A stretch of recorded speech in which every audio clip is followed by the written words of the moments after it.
And welcome to the Vertical Pursuit podcast. Mike Barrett, Mike Tatlock with you, and we appreciate it. We're always on Spotify, iTunes, the YouTube, the Vertical Pursuit app, and the website verticalpursuit.org.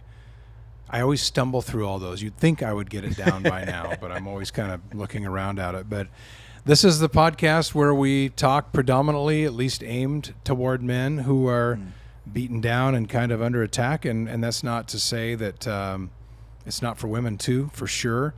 But I also think, whereas I'm defending men on the one hand, on the other hand, I will say it is a lot easier for women to get personal and intimate and dive into things like this and just be self-reflective. And hey, us dudes, that's a little harder for us. And so I think hearing from those who have commented about the podcast, this is kind of a safe, I hate to use the term safe space, but it is kind of that for men, where we encourage you to take a breath and look in the mirror, and we're all in this together, and we're going to kind of get it figured out. And we try to give personal stories of our own shortcomings, things that we feel like we're having success with, but also things that are usually always, the way we try to illustrate them, usually always biblically tied. And then we try to figure it out together. That's it. Yeah. And we've been talking to our last couple of podcasts. We talked about just our identity. We talked about where we find our self-worth. And today we're going to talk about something that I think is maybe not all something that everybody wants to agree on, but it's something I know we all wrestle with it, but it's in the water of today's culture. Big time. It is in the water. And the more we drink of it, the more that it influences us. I would even say it actually poisons us, to put it that way. And I've had that conversation with people. I'm like, man, sometimes you drink something and you don't even know that you're drinking from a source that down the road it's not good for you. and yet in the moment it feels good and it tastes good. And it's this idea of just being a self-centered culture. Yeah. And we talk about the idea of everything from narcissism to being self-absorbed. It's the Time Magazine would talk about me generations and me culture. But at the root of all of this, we all struggle with being selfish and self-centered and self-focused. And so I think we're going to unpack a little bit of what does that look like? What are the dangers, and how do we even see it in our own self? And then how do we navigate through all those things where we can actually be self-sabotaging and not even know it?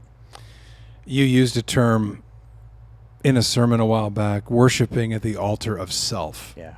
And that kind of hit me. I went, wow, that's exactly it. And then another part was the laziness of selfishness. Yeah. Because we're born sinners. We're born broken. Oh, yeah. And therefore we kind of have to get help to find a way out of it. And I think our natural bent, because we are born sinners, is we lean toward the selfishness. Yeah. And in this society, as you mentioned, man, it celebrates it. You do you, dog. And it doesn't matter for anybody else. It's all about you. And I don't know how we break out of that. And I don't oftentimes during the podcast, once in a while refer to something I jot down. This one I have a few things because I do think it's a lot of people have good things to say about the poison of selfishness. Yeah. And where it lies, where it started. But I think, as I mentioned a second ago, I think the biggest thing for people to understand is you're born that way. You're born broken. Yeah. And so it's a constant battle of, I don't want to say self-improvement, because it sounds selfish, but it is true. Yeah, absolutely. And we all have that bent inside towards self-preservation, self-serving, self-benefit. It's hard because the Bible talks about it. It's called our flesh, and there's this battle inside which we can break down. But I think everybody that's listening right now, you can look back on a moment, whether it was 10 seconds ago or 10 years ago, that you were at the crossroads and you saw, man, that was the repercussions of me living for myself, living where it was all about me, self-absorbed. It's like somebody, when you look at the stars and we talk about orbits, it's like there are some people who think everything just orbits around them. The problem is we're living in a culture that's what they actually want us to believe. I mean, it's been a wrestling. Isn't that kind of the definition of narcissism? Absolutely. Okay. And what's funny is none of us would admit that we're narcissists, and because there's actually the technical, from when you look at mental health and clinical definitions of narcissism that exists out there, and we could read that in a clinician's dictionary and go, well, that's not me. But I think to some degree, we're all bent towards ourselves, and what we can do is give ourselves a hall pass, because we can all find somebody that's way more self-centered and go, well, I'm not them. And then we give ourselves the hall pass and go, well, man, I'm actually pretty good. Well, now what are you doing? You're kind of self-edifying, and it kind of feeds back into that whole idea of now I'm better than somebody. It's just, we get caught up in those cycles. Well, and I heard somebody recently say, compare the terms, and they kind of grouped them together, self-interest and selfish. They're not the same thing. And they kind of get, and a minute ago I talked about self-improvement. There's self-interest, which I think is important, and there's value in that. But it's the selfishness. And we talked about in our last episode, we talked about identity. And I think that has a lot to play in this too. But in this culture with kids, and I have kids, and you do too, I don't even know where to start with trying to tell them and try to defend them against, because here's another term that I think at one point was a good term, but it's this term of empowerment. Now that's fine, and I know it has its positives, but it kind of seems like it fogs the line, empowerment with selfishness. Everybody talks about, it's so empowering that no, that's just selfish. Exactly. So, I mean, am I off on that, or do you agree with that? No, that's exactly it. And we use all those terms like self-empowering, and there's even self-help, and I think that so here's the other part of it. What I see in our culture right now that is feeding this is victimhood mentality. It's all part of the same recipe that goes in the same batch, right? And it's just another ingredient. Self-empowerment is to somehow, think about that. Self-empowerment means I need to empower myself because there's something that has power over me. Therefore, if I'm being powered by something else, I'm the victim of that. And so what's happening right now in our culture is self-empowerment is the solution to you being the victim of something that has power over you. And whether that power over you is a system, a person, a class of people, an addiction, whatever that is. So we're in a society that's all about self-empowerment. And really what that's saying is that you are the solution to all your problems. And this goes back to, again, in our last episode, we talked about identity. Where are you rooted? And if you're rooted in yourself, I mean, that's, we go back to that. That's the same, the same solution. This is kind of a branch off of that identity talk. Because if you're rooted in yourself and that's all you know, and then we get back to the term we brought up last time was this true north, this North Star, then you understand why people become selfish. And I know that maybe in the past, in more of a tribal type, way in the past, maybe it was harder to be selfish. But then I go back again. Bible talked about being selfish all the time. So clearly some things then were the same challenges as they are now. Absolutely. Okay, so speaking of the Bible, because I know you got a great verse for us that you're going to bring up that I think just nails the world we're living in. But go back to the very beginning of human history. It's the Garden of Eden, right? And so you got God in there. God creates Adam and Eve. And God says, here's this amazing garden. And most people don't know that the word Garden of Eden means delight, but also means a walled-in garden. It means God has something amazing for you, but you got to protect that. And so God gives humanity a choice because you can't have love without a choice. So God says, here's everything. Just enjoy it. I mean, you got everything, every plant, every tree. It's for you to enjoy, have at it. And then he says, okay, but there's just one over here, right? Don't deal with that one. So he creates choice. But then Satan shows up as a serpent, and this is where it all went south. And it's still today, the residue of that to this moment. Satan looks at Eve and says to her, you know what? Why should you trust God? If you eat from that tree that's forbidden, then you can be like God. Right. I mean, the very first thing he says is, you be God. Don't let God be God. You take the position of God. So I know none of us, well, actually, there are some people walk around think they are gods and little gods, and they act that way. But really, at the root of all this is, I want to be the God of my life, which is where we get that phrase, we worship at the altar of self, because we set ourselves in that place of like, I am kind of the God of my life. It is all about me. I decide what is right and wrong for me. And I make it all about what makes me pleasurable, what makes me feel good, what I think is right and wrong, relativity of truth. Because if I'm God, I get to decide what's truthful. Yeah. And so we live in a culture that without even saying it, we're telling everybody you should be God.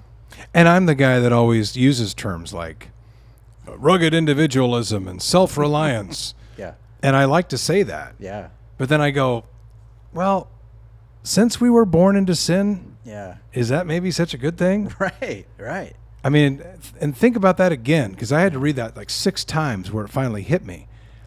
And I do believe in, the individualist strong nature and this self-reliance on myself, and I'm not reliant on the government, I'm not reliant on anybody else. That's all good and fine.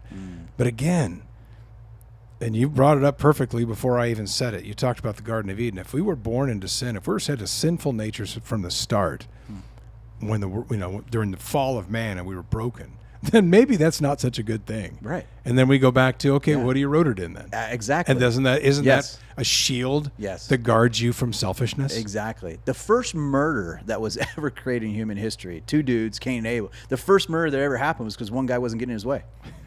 So it's like, okay, we just snowballed from there.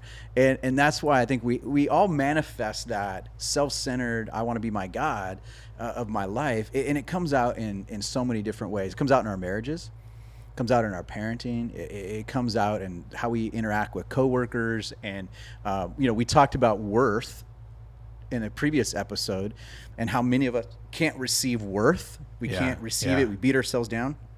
I think the opposite of that is this thing called entitlement, which is I deserve all the worth and I deserve I deserve this. And it's crazy. I mean, like the world right now, you drive down the street and you go to some place and somebody doesn't get their way. I was at a Cabela's store. No joke. This just happened as a point in case. This happened a couple weeks ago. I go to Cabela's and I'm cruising through the gun aisle and I'm just checking things out. There's like nobody in there. There's 4 employees working behind the counter there. And I'm just checking things out. My wife and I are hanging out. And all of a sudden, out of nowhere, I hear this guy erupt. I mean, this guy is, this guy is just letting everything. And he's yelling, he's screaming. I'm like, what's the commotion? I'm like, what in the world is going on? And I turn the corner, I walk over there. Here's this big dude, and he is screaming. He's just giving it to these 4 employees, one of which was like, probably a college kid and a couple other guys. And I can see the look on their face and like terror, like somebody help us out. Security has to come over there. Managers have to come over there. Here's what the guy was ranting about. He had just bought a product, and he said, and as he's screaming with all his insults and swear words, he's like, I just bought this from you. I deserve. And he was asking them to give him another product or something. And it was all this eruption and anger and just this festering, this spewing, this poison, because he wasn't getting what he felt entitled to. And I know we can do that. We've all probably have done that. Maybe some of you are listening, that was me this morning, or some of us, like, I've seen that, because, again, it's always somebody else that does that. And you go, like, what is that? It is, again, it's toxic inside of us. And if we are self-driven, it's toxic in us, but it makes the relationships we have toxic and hazardous as well. And there's sometimes you can see people and recognize situations where people are looking for situations where to get upset about. Absolutely. That I don't necessarily entitlement, but looking for a reason to erupt on somebody. Totally. Especially these days when I think that there is a lot of frustration. C.S. Lewis said something which he's awesome. It is not in our self-interest to be selfish. Rather, self-denial is in our self-interest. That's good. So tell me, because the Bible talks about denying yourself. Yep. To people who aren't biblical scholars or even maybe understand that, because I'd like to think I do, but I always hear denial, self-denial, and then you think fasting or something. But what does that mean in that context? Well, that context, exactly. So Jesus shows up. And again, what I love about Jesus, when he shows up, he offers a contrast. And Jesus says, hey, I have a set of values that's in contrast to the values of the world. You know, the world is all about self-promotion. And Jesus said, actually, if you live by my values, it's the opposite of that. The last are the ones who are first, and the first are the ones who are last. Those who try to push themselves up the ladder and self-promote. In fact, there's this one story where the disciples, you know, it was like 12, and 2 of them were like, they're walking down the path, and 2 kind of speed up a little bit to catch up with Jesus, creating a little distance between the others intentionally, because they don't want the others to hear that they've been scheming. 2 of them, because they're like, hey, Jesus, can we be your top dogs? Right. They're like vying for this position that they would get the place of honor over their other brothers, right? And it got so bad at one time, the Bible tells us that even their mothers came to Jesus trying to get their boys to sit at the head seat with Jesus. Anytime you get mom involved. Hey, coach, play our kids. Exactly. That's exactly what it was. And Jesus is like, no. And she looks at them, the same thing she told the guys was like, hey, no, the way I roll, it's the first or last, the last or first. And those who try to be about self-promotion, they're never going to get it. And so what Jesus said was, he goes, I've come that you may have life with fullness. You know, so it isn't our self-interest. We were created to live a full life. Jesus didn't say you were created so that you can be in hopelessness and despair and all those sort of things. No, he created us that we would have life fully, right? But then he says this statement. He says, those who lose their life for my sake, they will actually find their life. What he was talking about was self-denial, self-sacrifice, and setting ourselves aside, making him number one. We use the language in our church, we have to die to ourselves. Because Jesus said, if you die to yourself, you'll actually find your life. It's the life I have for you. It's a life of meaning. It's a life of purpose. But that comes after you really have to murder yourself. And he was speaking in the context of literal crucifixions. Yeah. And that was the backdrop. And he's like, these people are dying on a cross. They were murdered. And so you got to murder your self-interest in the sense of ego and self-promotion. But then he said, actually, the end result is you gain life. So it is in your best self-interest to make your life not about you, because in the end, you'll actually gain more. So if I didn't plan on this question, but if you know somebody, right, be it whoever, who is a victim of this constant selfishness, even narcissism, how do you begin to approach that? I know. With them to say, dude, it ain't all about you. Uh-huh. Which I guess maybe that's the best way to do it if you want to be totally honest. But oftentimes I think the way I have, in the few times I've said that, when somebody is in one of those situations, and this can be for a Christian or a non-Christian, go do something for somebody else and watch how it serves as a distraction and keeps the focus off of you. Your self-obsession lowers when you go do something for somebody else. Totally. And again, that, I think in a Christian setting, that has lots of different, I mean, people go, oh, okay, I understand. I'll go lead, I'll go help, I'll go serve some way. But even for people who maybe aren't there or aren't church going, go volunteer somewhere. I feel like that, I know it sounds cliche, but anything to take the focus off yourself, I think for narcissistic people, that's your best medicine. It is. Not Absolutely. a pill. Well, and you know, when you wake up every day, instead of thinking, what's in this for me? Because that question right there is the question of negotiation we use in all our relationships. Marriage, parenting, with my boss, coworkers. There's always opportunity. Every day we have a 1,000 opportunities to die to ourselves and put somebody else in front of us. And we can't do that with everything. You know, you can't wake up one day and go, okay, my job is just to go, serve every opportunity. Like, you'll exhaust yourself. But I think what happens is, be honest with the question of, gosh, I say that a lot. What's in it for me? What am I going to get out of this?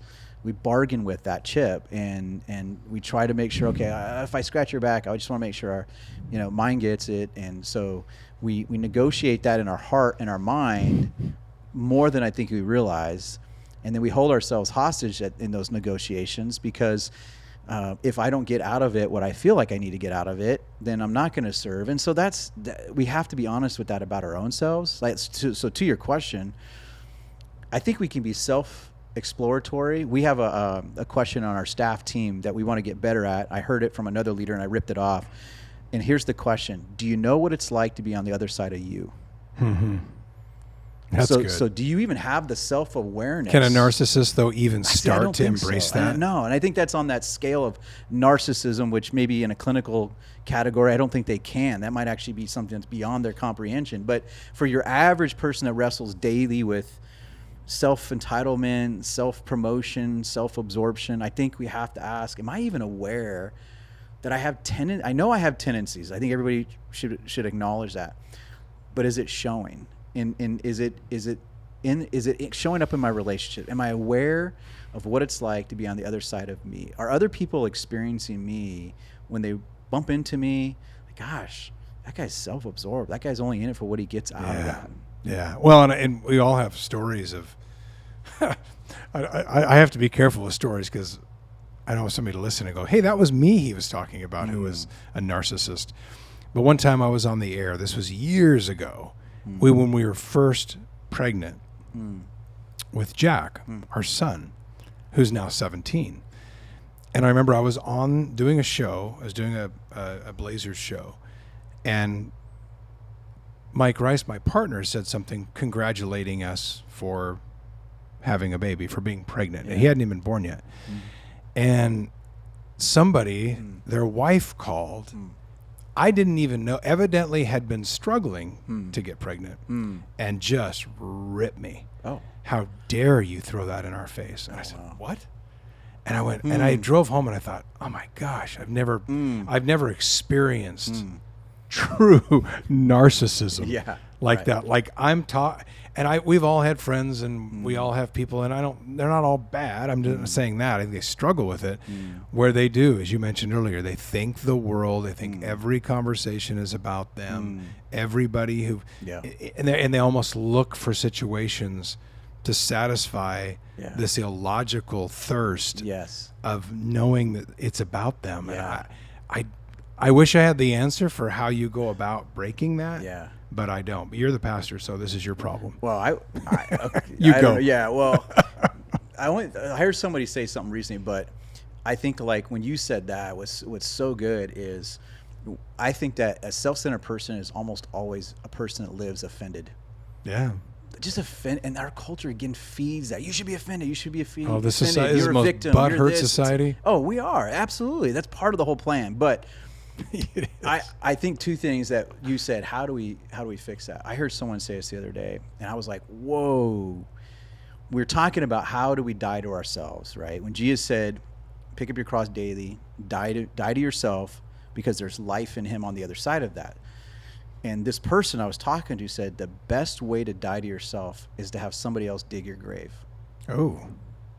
Boy, that hung on me. I was like, that's wow. Good. And the best example I'll give in that is in our marriage.